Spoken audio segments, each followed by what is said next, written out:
Okay, let me welcome you again. So thanks to everyone for joining today. We have quite a number of participants joining, and we see colleagues and teachers from partner schools, former students, friends of Little Leaf, many people joining us today. So this is very exciting. As I mentioned, we're introducing Little Leaf to Hong Kong actually a few months earlier than planned. Because we understand there is a need for Little Leaf and his family to teach the primary students of Hong Kong. So Stella and I will spend about 50 minutes today or so, and then give you a chance to let us know if you have any comments or questions. With this early launch of Little Leaf and Friends, we invite you to participate in giving us feedback. The official large-scale launch will be, as I mentioned, a few months later. So there is time between now and then to get all of your feedback. If you have any suggestions or input, we would welcome that very much. So I think we're going to have others joining us, but I'm going to go right ahead and get started. This is Learning English with Little Leaf. And it's all about how we design these interactive online learning materials for primary students. This was a very big project. It involved a large team. And I have to say, I'm just very proud and pleased to have been able to work with so many good colleagues, those who are listed here on this page, and especially appreciate the contribution of our undergraduate students who generated many ideas for the Little Leaf stories and scripts, and also contributed to activity ideas, lesson plans, and even trying out voice talent. Most of what you will see today does have creative contribution from not only the academics at Education University, but many undergraduates. And there's a second page of undergraduates. So we have about 9 academic members from the Department of English Language Education and almost 50 students. And we can't finish the thank yous without a big thanks to the team from Modern Education. They provided the professional support when it came to video animation and the platform design, as well as much of the voice talent and musical talent that you will see in the content. So once again, thanks to everybody who contributed. Now, this is a lot of text, and this Little Leaf content is not primarily about this thick text, as you will see when we share the materials, but most of us are teachers here. So I just wanted to give a kind of focus on what is the primary mission of Little Leaf. So we live in a time when today's students are learning in the classroom, at home, online, doing textbook activities, assigned tasks, books, songs, videos, television, games, and all of this under the guidance, perhaps, of a teacher, a parent, guardian, friends, or even independently, motivated by interest, fun, obligation, and sometimes when it comes to learning English, even fear. So we know that it's a very complex, eclectic environment that our students are living in, and most of them are experiencing multiple of these factors. So our mission here with Little Leaf was to develop content in concert with the team I've just introduced you to, English teachers, academics, students, and professionals in technology and design, in order to offer content that aligns to the English curriculum in Hong Kong and is adaptable to all of these dynamic possibilities of learning English in today's constantly changing contexts. Okay, so I think that is the slide with the most text. So just as a way of introduction. But our rundown today is the background of the Little Leaf project, just so you have a little history and context here of how we got to the point we are now. Stella will take over to share with us the language learning principles that inform this project from start to finish. And then I will give a demonstration and showcase of the Little Leaf platform and learning content, and also invite all of you to return to the platform to check out and evaluate the content for yourself as a teacher or a future teacher, or to use it with your own students to see how it works for you. And we hope to finish a little bit before 3 o'clock to have some question and answer time.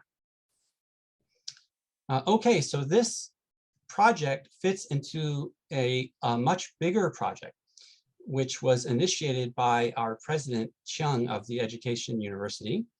And as you can see, this has a very high priority. This is the landing page of our university. And if you click learning and teaching here, there are several different subjects already, which are also developing learning content for primary learners. There's a lot of very rich content here. So even if most of you are English teachers, you might want to explore some of this content because now we encourage a lot of cross-disciplinary learning in the curriculum. So there might be, for example, Chinese history videos, which you can use in an English classroom, as well as many other subjects here. So we'll leave those in the slide for your reference. So the longer scale background for this project actually goes way back, more than 20 years, to the recognition of the need for integrating technology into the English language learning classroom. Now, I tell my students nowadays that I've actually lived in Hong Kong longer than they have, even my undergraduate students who are 19 or 20 years old. I came to Hong Kong in 1999. And at that time, as a secondary English teacher, the EDB was encouraging all the English teachers to learn PowerPoint. We even had to submit a few slides to show we know how to make a PowerPoint. So, you know, this is the context. From that time until today, we are just progressively learning a wide variety of different apps, but putting it all together is really the challenge. What do we use, when, to what effect? So that's the big picture, but then zooming in on the present, of course, the pandemic has been one of the biggest catalysts and motivations for scaling up and ramping up our use of technology, simply out of necessity. So in this context, our president Chung initiated this effort to just rapidly increase the variety of content, good quality content that is designed for Hong Kong learners. In English, we had a little bit of a head start in terms of the pedagogy, because as many of you know, the eTeachers Online project has been operating for several years now. Every summer in June or July, we have an eTeachers Roundtable. And this allows us to share what's going on in the English classrooms, primary and secondary, throughout Hong Kong.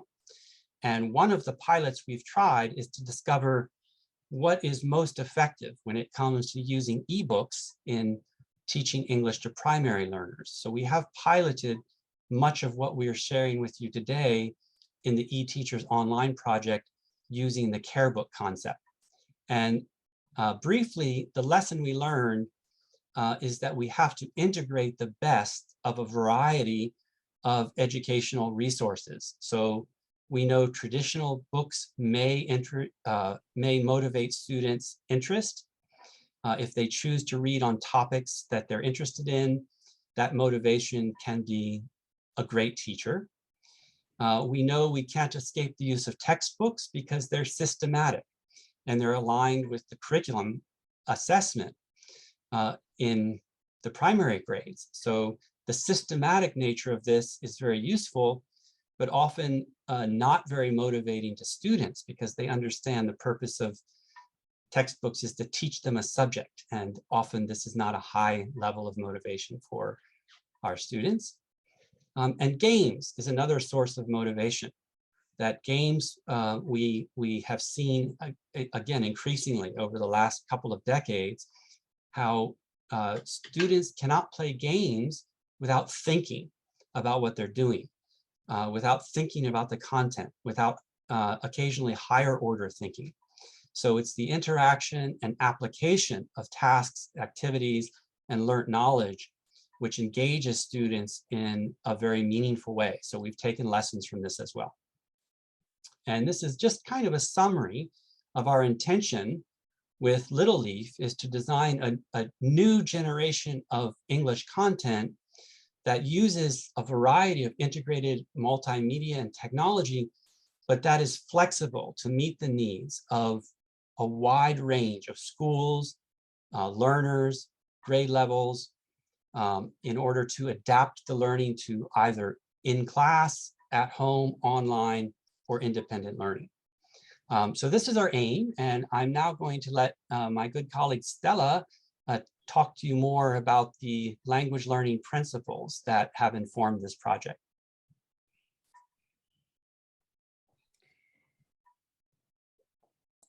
Okay, this is a challenge.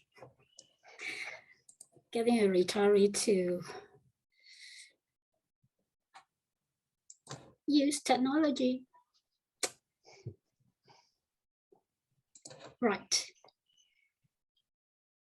Right, so I'm going to share with you all we titled this the language learning principles and practice. So what we're trying to do here is to think about how language is learned, and then think about how we can design these materials in a way that will lead to language learning. So basically, one of the things that is very common sense known about language is, if you ask people, if you want to know if people know a language, usually we'll ask them, do you speak a language? So you hear people say, do you speak French? And if you do, you say, je parle français. So the speaking part, what we're going to say is that the speaking part is a very important part of knowing the language. You can't have people saying that I know the language, but I actually can't speak it, which is exactly what's happening with a lot of students in Hong Kong. A lot of students will tell themselves that they don't know English because they feel they can't speak it. And they are very right. They have the common sense, intuitive feeling, understanding of what knowing a language is about. So what we're saying here is that because we have to speak the language to know it, or because if we tell people we know the language, it means we speak the language. So when learners learn the language, they need to speak it to learn it. It's very difficult for learners in the classroom never to speak the language to learn it, if you think seriously about this.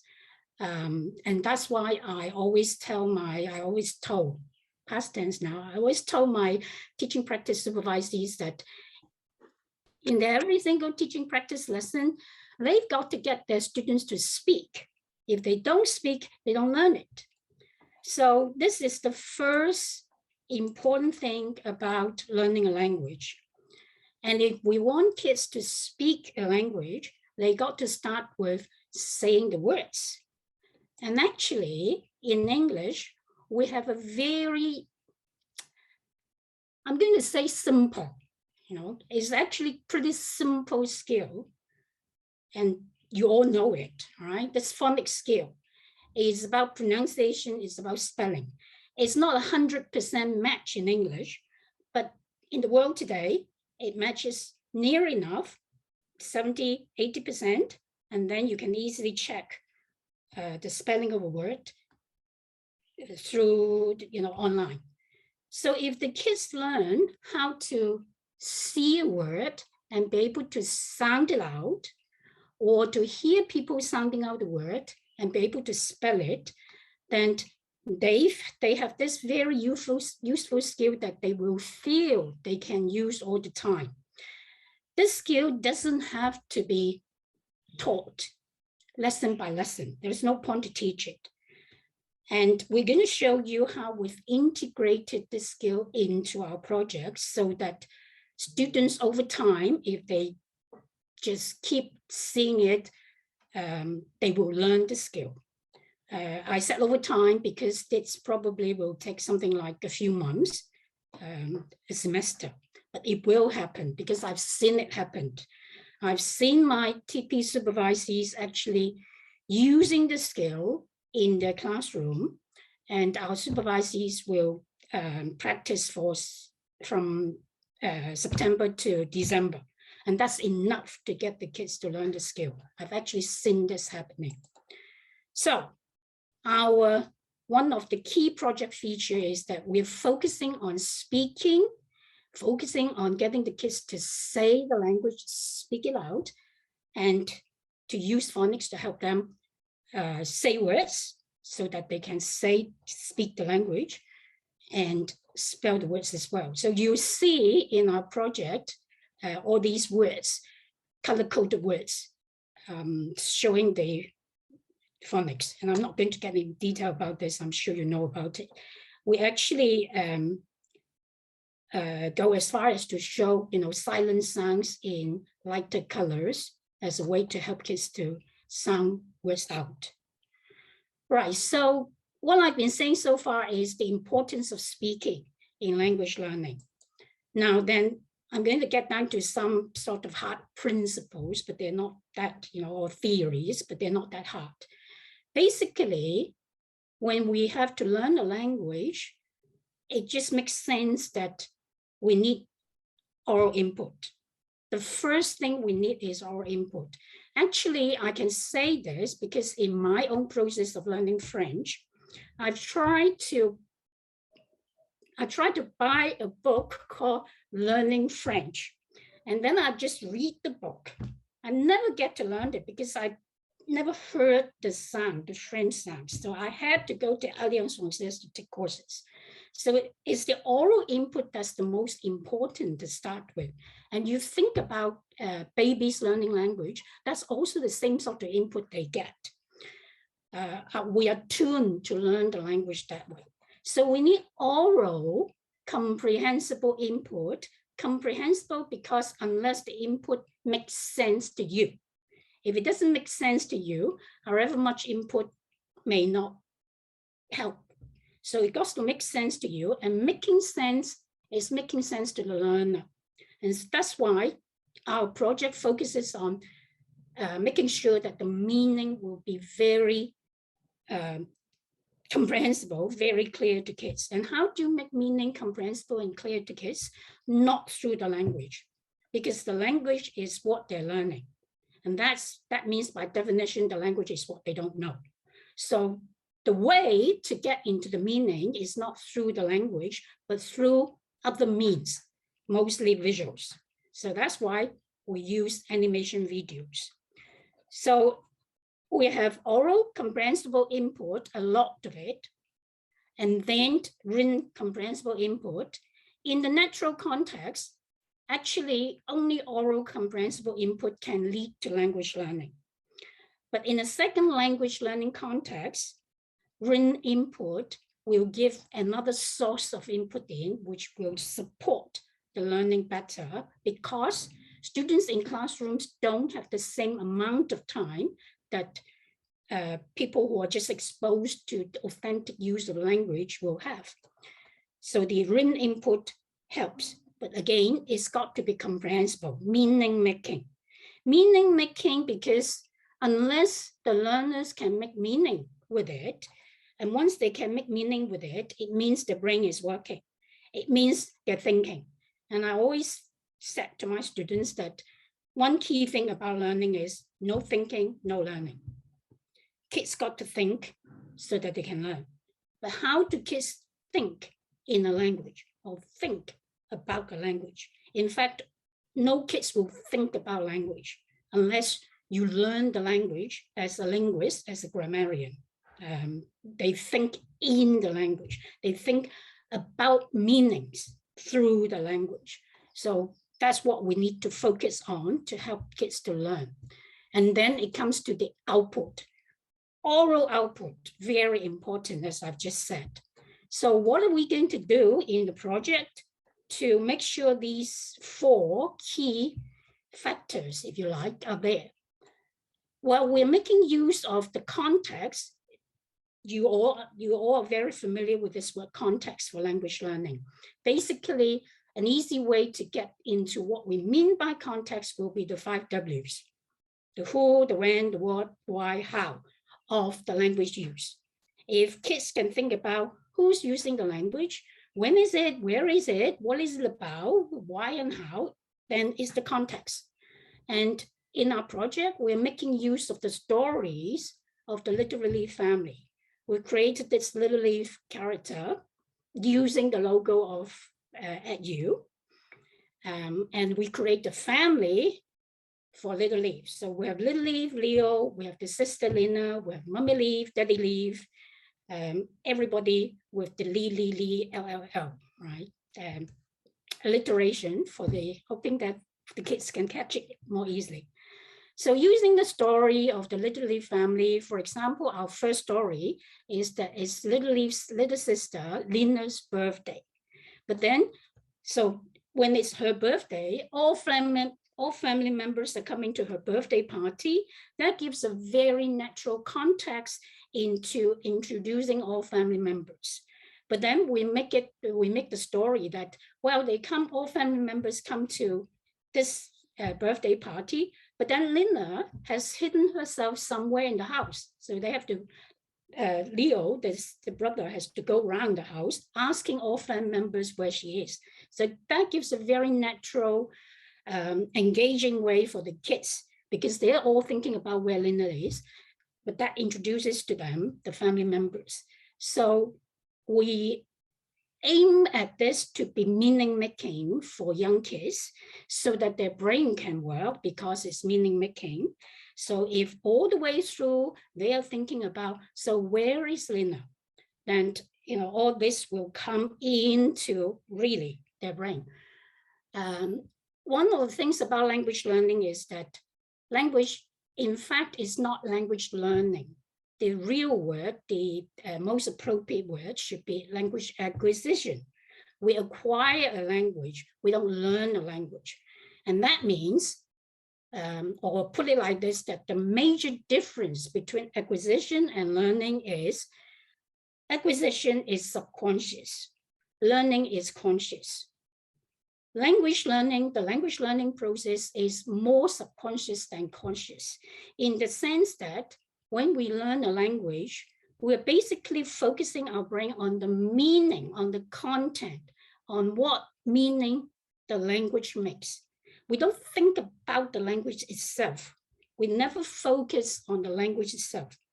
When we do, we don't actually learn the language well.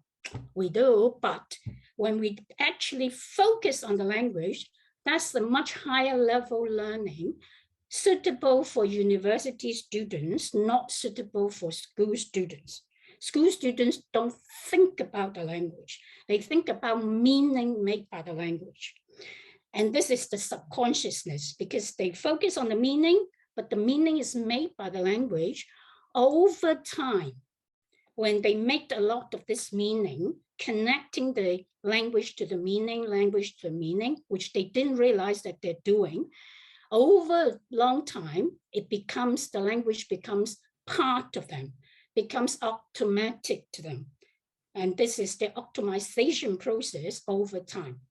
The key point is, unless the language becomes automatic to the learner, they haven't learned it. The reason being, when you have to use the language, it has to come to you automatically. You don't have time to stand there and think about, okay, let me work out the grammar rule first before I reply to you. We don't work that way in real language use. In real language use, we think about the meaning. We don't think about the language. We think about the meaning, and when the language can come to us automatically, then we've learned the language. We know the language. We speak the language. That's what we mean. So this is where we need to get the kids to. So in terms of our project, I'm sort of trying to make a kind of one-to-one match here, but of course it's not a one-to-one match, right? But to just get you through the idea quickly. So in each unit of our project, we now, currently we're planning 6 units, but there will be some more to come. So in each unit, what we have will be 2 animation videos. So for the first unit, for example, is about me, my family and friends. So we relate all this to the EDB curriculum, modules and units. So within this me, my family and friends, we have 2 videos. The first one I told you about is my sister's birthday party. And then the second video is about our family tree. So the story goes that Little Eve make the family tree, their family tree, for Lina, for his sister, as the birthday gift. So it's all related. Because it's all related, kids can follow the logic and can think. So we have these 2 animation videos to provide the oral input. We also have a song for each unit, and the song is also about the story. So it all goes logically, meaningfully for students. And I told you we're using phonics. So all these are intended for the oral comprehensible input. And then followed by, with the 2 animation videos, they're followed by 2 ebooks. So the 2 ebooks for the first unit will be, the first one is on my sister's birthday party, and the second one is on our family tree. So it's meant to be repeating the story, but not exactly repeating it, repeating most part of it. So the kids got the multiple input again, multiple meaningful input. They have a chance to learn it not just once. You never learn anything by just learning it once or by just going over it once. That's what's gone wrong in most classrooms, in my view, that teachers teach students something once and you expect that they should have learned it. And if they don't, you either blame the students or you blame yourself. Well, nobody to blame, because that's not how learning happens. It's got to be multiple times. So the design in this way gives a lot of flexibility to teachers, where you can either start with the video or you can start with the book, depending on which way you think is more helpful to your students. Or you do it, sometimes with the video first, sometimes with the book first, just to have variety, because we all like variety, and students in particular would like variety. So that's the written input. And then we have the ebook activities. Embedded into the ebook, we have the online activities that will aim for oral output. Tim will talk about what kind of these activities are. We'll show you these activities. It's amazing. You just need to push a button, push to speak, and you speak into the computer, and it will tell you if you get it right or wrong. So these activities will be the oral output. The song, get the students to sing the song. If they sing it while they're having a bath, they'll get it. They'll learn it, all right? And the phonics all help with the oral output. The written output comes from the embedded online activities as well, because other than the speaking, there are activities that will get them to write. And then we also provide worksheets. So the whole idea is, with this kind of organization, which is theoretically based, it's not just random. So that should bring about language learning. And within each unit, we have clear vocabulary learning objective and grammar learning objective. You can expect what these learning objectives are for the first unit, right? Vocabulary learning objective will be words for the family members.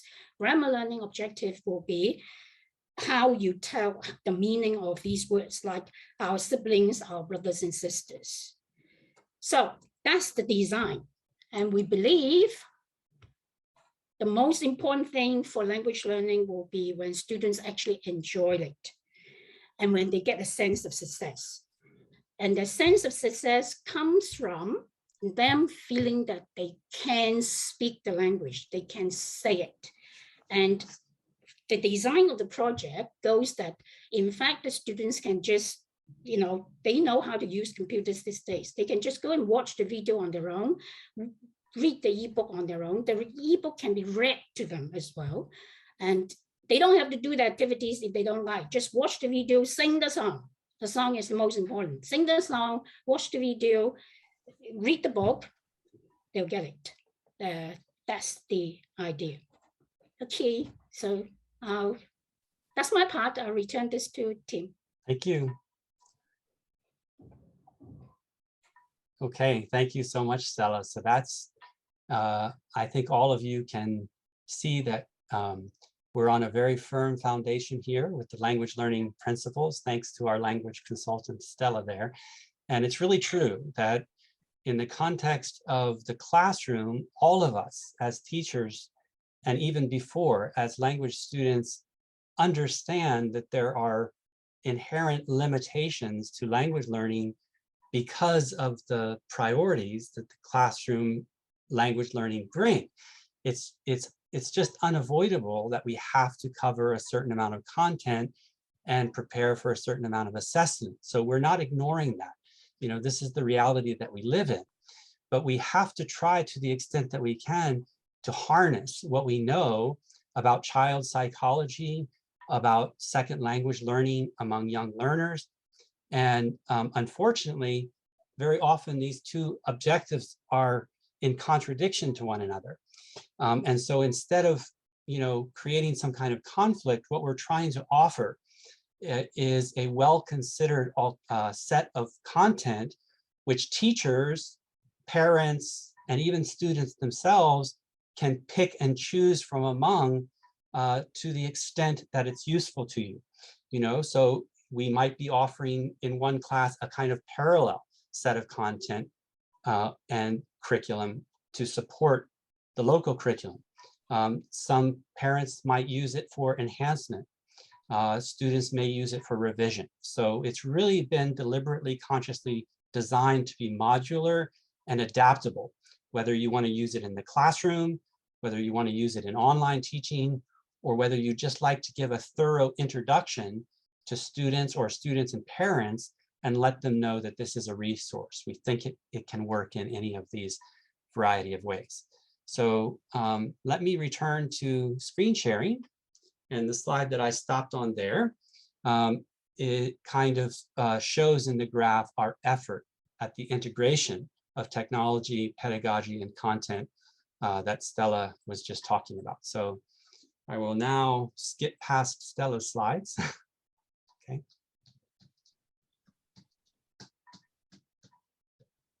Okay, and for the next part of the seminar, what I would like to do is to give you an overview of the platform on which we share all of these materials. What is included there? How can you access it? How can you choose to use these in your own teaching? And I just want to repeat what I mentioned at the introduction, which is this is not the complete set of Little Leaf content and materials. We have already written and planned the first season, which is 6 units, and that includes 12 story videos and 6 songs, along with a lot of other supporting material. What I'm sharing with you today is just the first 2 units, which we're making available to those of you who are here, our friends and partner schools, e-teachers, and colleagues, so that you can check it out, see if it's been useful, and introduce it to students and let us know what you think. So we will also let you know as soon as the complete set of 6 units is available a little bit later this year. So what you're seeing on the screen now is the landing page, and this is designed with children in mind. So this is a point that Stella was making that is very important, is we want this to be learner-centric, so that the appearance, the stories, the animations, the language are all written and designed with the child in mind first. And we as the English teachers can then use this content, which will be inherently appealing to children, to help them learn, practice, and reinforce the language learning. So you can see some of the features. It's very colorful. When you open the page, it's animated, as you will see. And at this stage, we have 2 units, but more are planned. So the first unit here is me and my family. And the first story, as Stella mentioned, is my sister's birthday party. And for this, we have the 3 videos I mentioned: a story video, followed by an activity video. So this is one point I think is very important for our project, which is that for all of the videos and all of the content, we have tried to make them as interactive as possible. Now, naturally, watching a video is not normally an interactive activity. But we have tried, for example, to have the characters speaking to the students who are the audience of the video. So sometimes you will hear students' voices off camera who are answering questions, or the characters may ask students a question, and then the camera, you will see a nodding or a shaking of the head. That's just a kind of effort to make the students feel like they are participating in the story. But beyond that, the ebooks have the interactive activities, which Stella mentioned, and I'll show you as well. So this is the first unit, Me and My Birthday Party. The second unit here is Shopping on Uncle Leaf's Ship. And this story is all about different shops and what you can buy there. And we follow this pattern throughout all of the units, which is there's one story video, and then a second video which recycles the language from the first video in some kind of natural context or natural way. So as Stella was saying, natural repetition, recycling, practice, and repeating is what allows students to acquire the language, to become familiar with it, to have a higher chance of using it themselves actively when they're invited to participate in tasks or activities. So then, of course, the songs are very popular. I have to say, I'm just so pleased with the songs and the way some of these turned out. My daughter was 17 years old when she first heard one of these songs. She overheard it when I was at a online meeting with the Little Leaf team. And her style of music runs more toward like Billie Eilish than primary songs. But I was really startled the next day to hear her singing this Little Leaf song walking around the house. So I thought, okay, that's a good sign of success there. So these are the 2 units, the My Sister's Birthday Party and Let's Go Shopping, which are now available. Others are on the way. So the 3rd unit is Holiday Time, and Little Leaf and some of his family members visit a theme park. It's not Ocean Park, because we have a family of plants here. There's sprouts and plants and a variety of different flowers. And so Stephanie gave us the great idea to call it Sunshine Park. This is something that all plants love, is sunshine. So the family will be visiting Sunshine Park in Unit 3. And then we have more to come, which is units 4, 5, and 6. And on this table, I hope you can see a bit more of the design, in which, as I've just mentioned, the first video is the story video. And then the second video, see if I can turn this on here. Yes, so these first video in each unit are really focused on telling a story with the family. The second video will recycle, repeat some of the vocabulary, the key vocabulary from the unit in a related context, but using some simple new sentences and new language. And in most cases, focusing very much on doing some kind of task, which then teachers can also make a part of the classroom or a task for the students. And so the integrated activities shown in this 3rd row here, the 3rd column, is the integrated activities include such things as making a family tree, helping Uncle Leaf make his brochure and showing a map of the shops on his ship, looking for mommy when she gets lost in the theme park, making slime. So it's a kind of recipe and giving directions, playing a game like hopscotch, and writing a simple poem. So these activities are integrated into the story videos as well as the ebooks.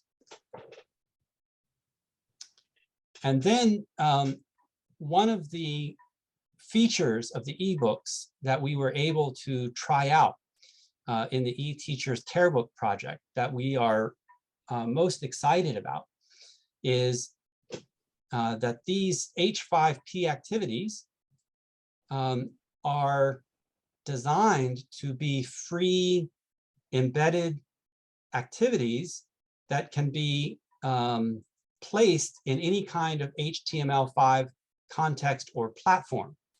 Okay, so what this means for the Little Leaf project is that we have about 50 different kinds of activities which can be embedded in the ebooks and that we can invite students to do. Now, of course, we don't want to use anywhere near 50. So we have picked about 7 or 8 that we use most frequently, I think for a total of 9 or 10 different activities. Just a very little bit of dictation, not too much dictation. We know this is not the student's favorite, but just for checking, we have a little bit of dictation. There's drag and drop for the youngest learners. We also have multiple choice. We have flashcards. We have find the hotspot memory game. And this one at the bottom of this page is really our kind of secret weapon for language learning.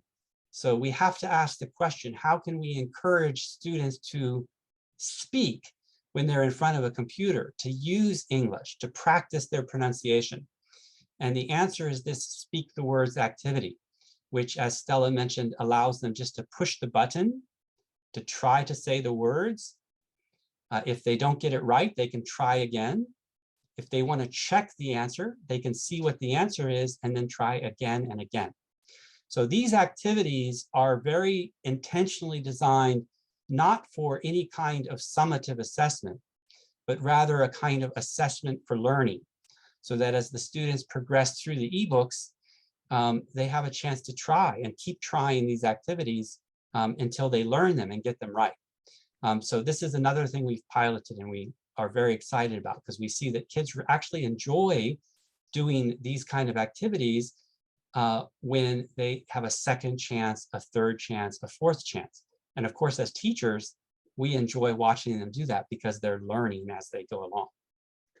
Okay, so one example here shown on the screen is a drag the words activity. And this is a very kind of as tactile as you can get with a device, where the kids will just drag the word to the character, or in some cases, drag a picture to the shop, for example.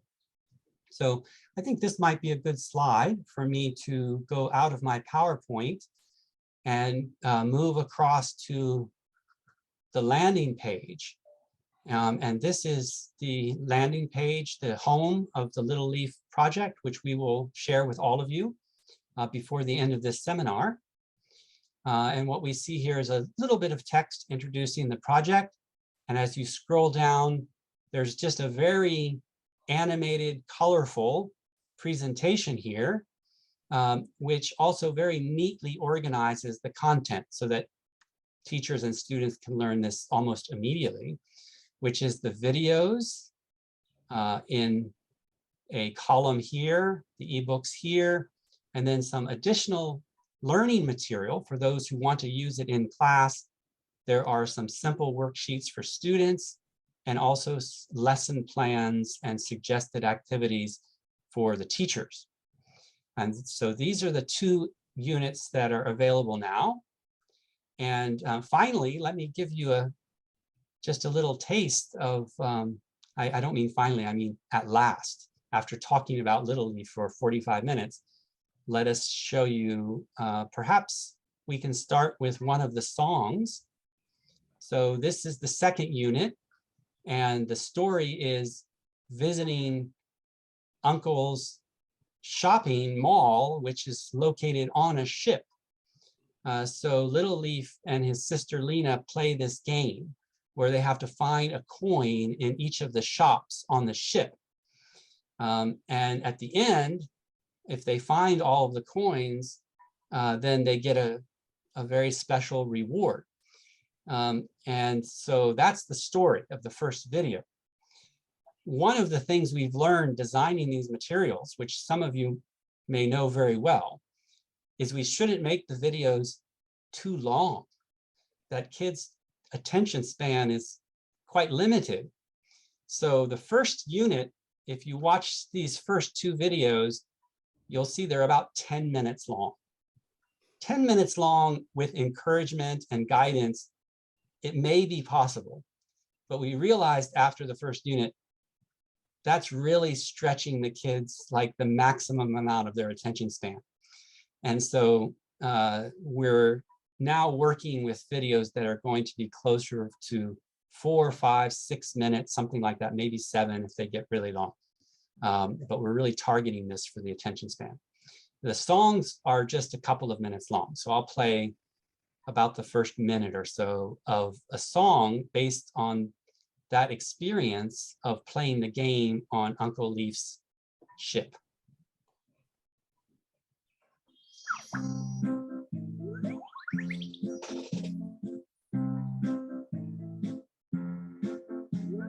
Where's the coin in the supermarket with the food, with the snacks, with the chips, with the chips? Yippee!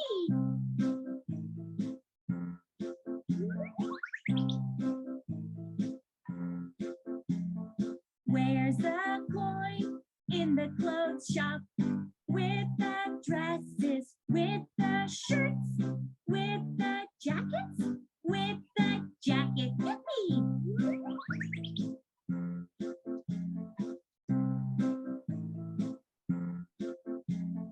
Where's the coin in the shoe shop with the boots, with the trainers, with the sandals, with the sandal? Yippee!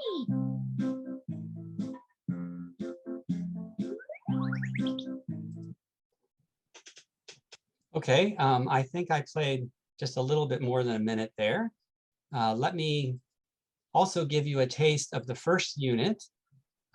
So Stella already introduced you to this story, My Sister's Birthday, and this is how we introduce the family members. So it's appropriate. In the very first video, you meet all of Little Leaf's family who have come for Lena's birthday party. And one by one, they are asked, do you know where Lena is? And finally, they all converge in the bedroom saying, where is Lena? So I won't give any spoilers about where they find Lena, but you can meet all of the family members there. And this is the song based on that story.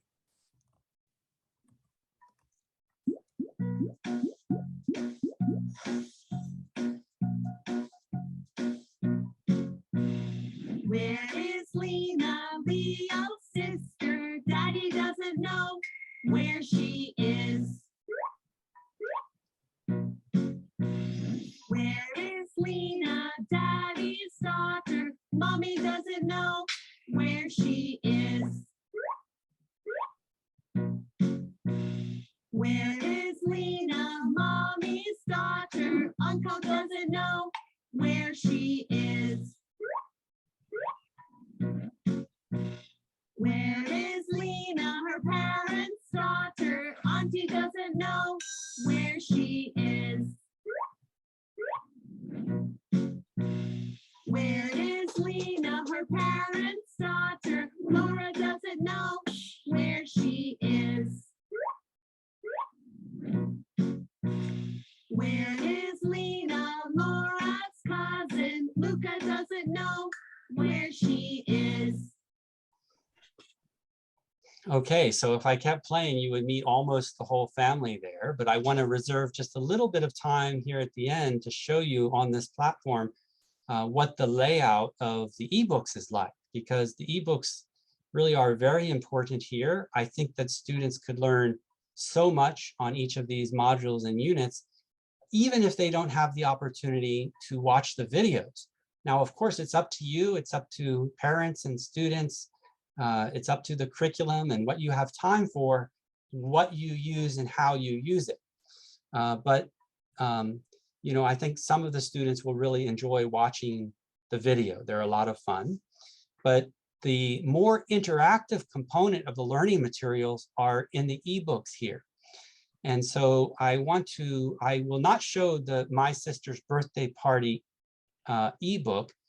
The story of the ebook tracks very closely to the story of the video. But of course, the students can take their time going through. They can pause to focus. There are buttons that allow them to just listen to the words on the page, so they don't go by as fast as the video. There's even little snippets of the video. So if they want more multimedia support for that page, they can click on the video button, and that'll play just a snippet of the story from the video to give this kind of multimodal support. The second ebook and the second video here, I think, is a wonderful activity for children to learn what is a family tree, what is the relationship between family members, and learn how to make their own family tree. So that's the focus of the second video, and it's the focus of this second ebook. So you can see the layout here. It's very colorful. It follows the steps of how to make a family tree as we watch Leo reintroduce all of his family members in the context of showing students how to make their own family tree. I invite all of you to explore this. And when you look at the ebooks, you will see that on many of the pages beneath the text, there are these integrated H5P activities.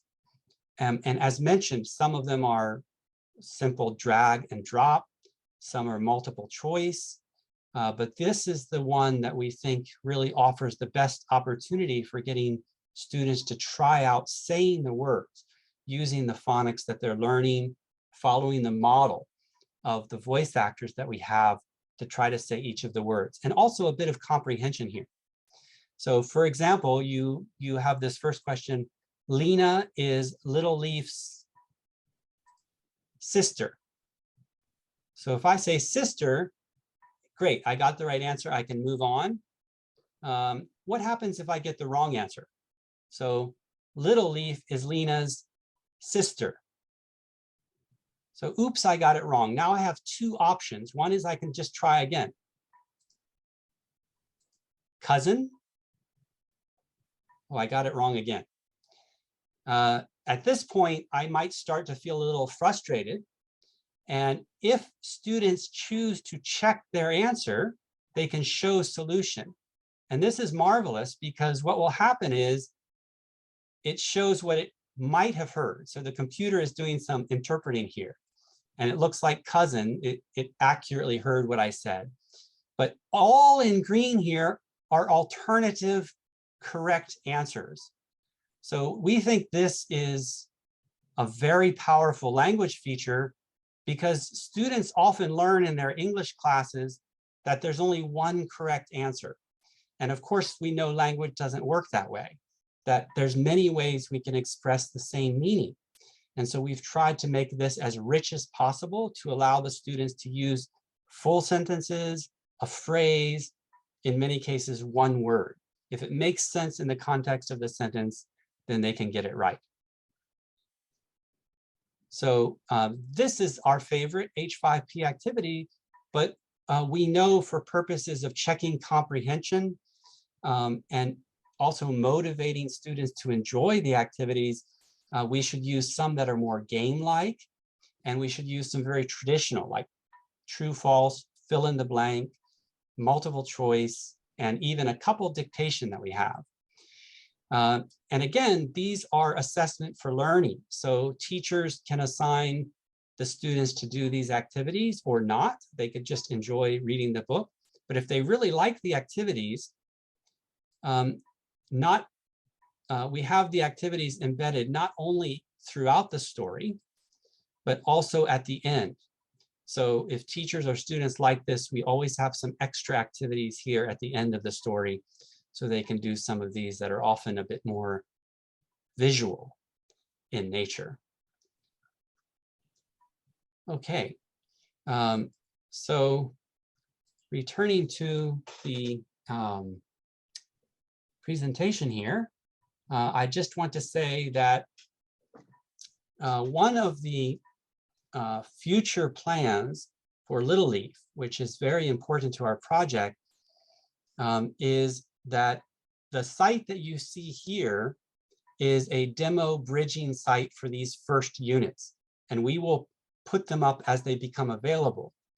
But when the full season, first season of Little Leaf is launched a little bit later, we will have a platform which allows teachers and students to register.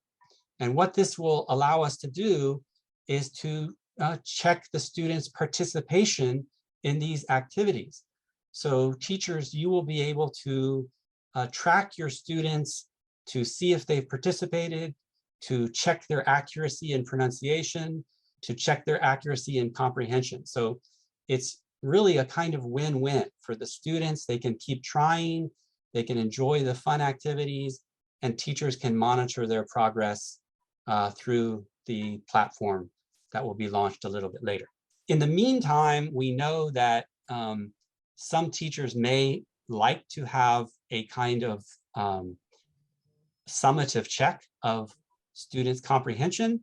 So we have also begun to integrate some of the content into Kahoot activities, which can be shared, as well as Edpuzzle activities and some other very popular platforms like Padlet or Google Classrooms.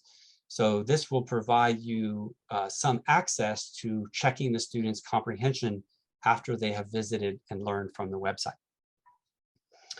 Okay, I'm almost getting to the end here. I hope we can spare a couple of minutes for questions, but for those of you who want to try out Little Leaf in the classroom, we also think Little Leaf should be a kind of part of the students' lives. So it's always fun for them to have stickers or files. And for teachers, we don't expect young children to be using WhatsApp, but teachers might want to use the Little Leaf stickers that we have, traditional stickers, WhatsApp stickers, and even puppets. So that, you know, if you're teaching in the classroom and the students want to introduce Little Leaf into the classroom, he can always talk with the students there. So he's very proud of this moment when he gets to visit so many teachers here today. So as I said, in the future, we'll have website hosting with registration.